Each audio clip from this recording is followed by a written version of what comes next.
They'll go right up. They will go right up.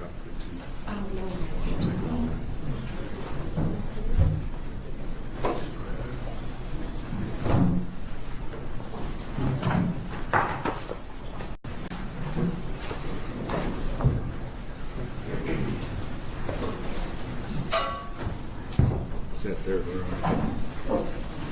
Row 3. Just want to make sure. I mean by prosecutor. Black. You're on black. Are they coming down this way or that way?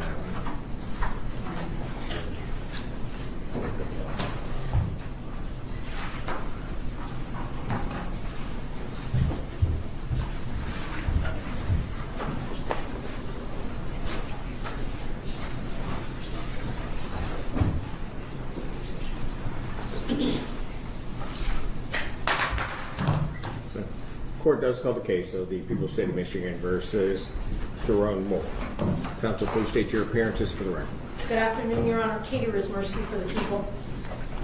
Good afternoon, Your Honor. Ellen Michaels on behalf of Sherrone Moore, who is present in court. Your name, sir? Sherrone Moore. All right, thank you. Can you grab my file back? All right. Date and time set for probable cause conference. What do we need to do today? I've had the opportunity to talk with the prosecutor. There is outstanding discovery that we need to have before we can proceed to exam. So we're asking to adjourn the probable cause conference for 30 days to receive that discovery. In the discovery, we're talking about our phone records and Title IX documents.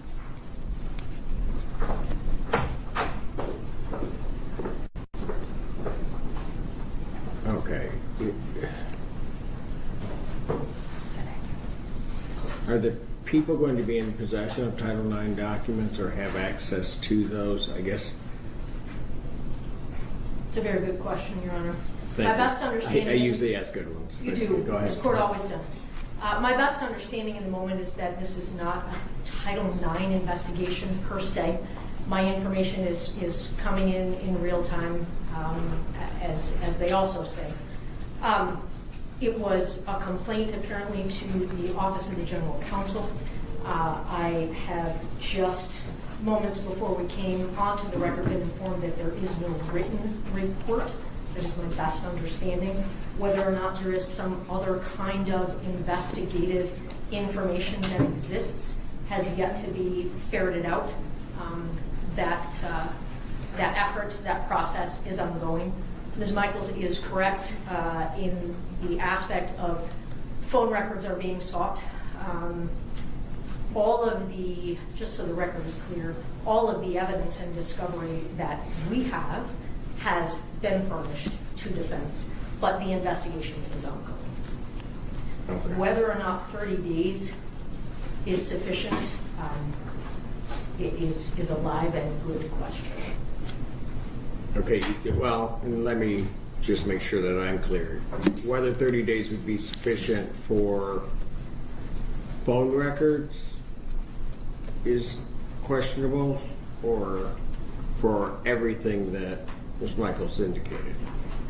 I believe my thought was everything, but I think that also applies to the phone records. Quite frankly, Judge, I don't know what that timeline is. I can try to find that timeline out and communicate that to the court and counsel, but I don't have that. Okay, and I guess I'm not, what I don't want to get to, I guess, is a point where we're at a certain point, it may be ready to be set for exam or do whatever, and everything that these records, I'm presuming, Ms. Michaels, that you're saying from the U of M, that are records from the U of M. Correct.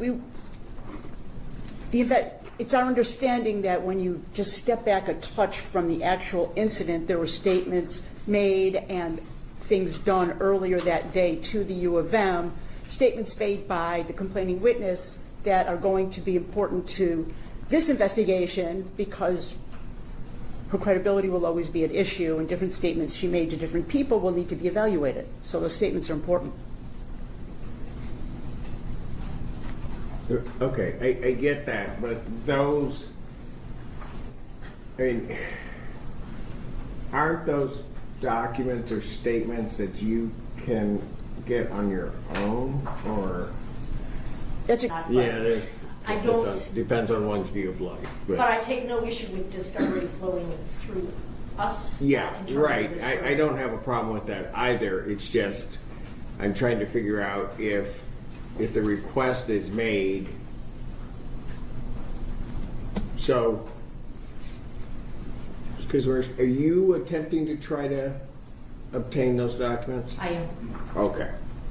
And then once you obtain them, if you do obtain them, you're going to inform counsel or provide them to counsel. Immediately. Gotcha. one more thing, Your Honor, for due diligence sake, maybe I should submit to the court a subpoena for signature, and of course I'll serve the prosecutor, and I can also submit a subpoena requesting those records, having them returned to the court. Well, having the results come to the court. Correct. Okay, and then we would, okay, I don't have a problem with that if we're the go-between that it comes here and then goes out. I don't necessarily have that, so unless there's some legal objection to it, if you submit a subpoena to the court, I will sign off on it, I guess, to try to get this, so we can get this thing moving. 30 days. So,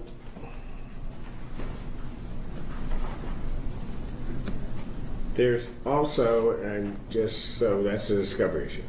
Today, I guess that was filed a motion to quash. That's correct. Earlier today, I, at the court window, filed a motion to quash the arrest warrant and a request for a Frank's hearing. I have a signed copy to tender to the prosecutor, and we will be asking for a hearing date on that motion. Okay, do you want two separate dates? I mean, how fast do you want? Well, first of all, I mean, the people have to answer, so. Sure. I guess, how fast do you want this? This can, And what I'm indicating to you, Ms. Michaels, is I can set the motion along with the PCC, hear it all at that time. Or I can give you a date for this, separate and apart from the PCC.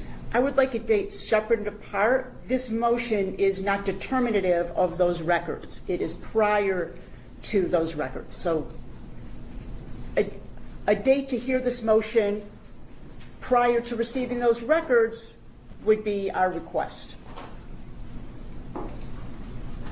Right, but, I mean, presumably, actually, you're then talking about 3 hearings, because there's going to have to be a hearing on the motion to determine whether or not you'd be entitled to a hearing, an evidentiary hearing. Then, if necessary, I'd have to set the evidentiary hearing. And then we would also have the PCC. That is accurate. So a suggestion may be to, whatever the court desires. Oh, you don't want that. You know, go ahead. Okay, that's fine. You know, this is a lot. So in the expedience, we'll leave it to the court's discretion as to how you want to set Probably too late things. for that part of it, but we'll try to get through it as quickly and as expeditiously as possible. But the people have seen the motion. How long are you going to need to respond to the motion for the first part of that? So although I was aware that a motion was filed this morning, I was not served with a copy until moments ago. I have obtained a copy through the court file prior to being here right this moment and have had an opportunity to begin to flip through it. I have not consumed it in its entirety. Right. How long to respond was the court's question. Yes. For the first part of a determination as to whether or not there would even need to be an evidentiary hearing in this case. Court's pleasure, but at least a week. At least a week.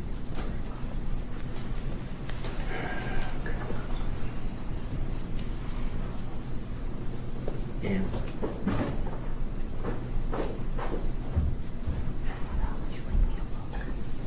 well, you either have to set it on an off day. Monday morning. If I give it for 10 days. I'm just going to give her a racing 10 days. And then just this time.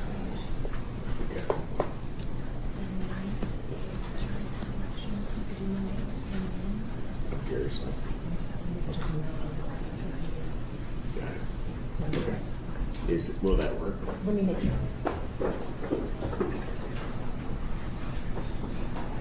Yes, that will work. All right. So with reference to the motion, I'll have the prosecutor's response will be due by maybe longer than a week, February 2nd. Thank you.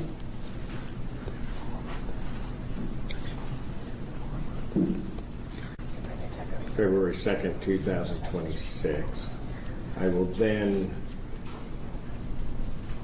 set this for hearing on the motion.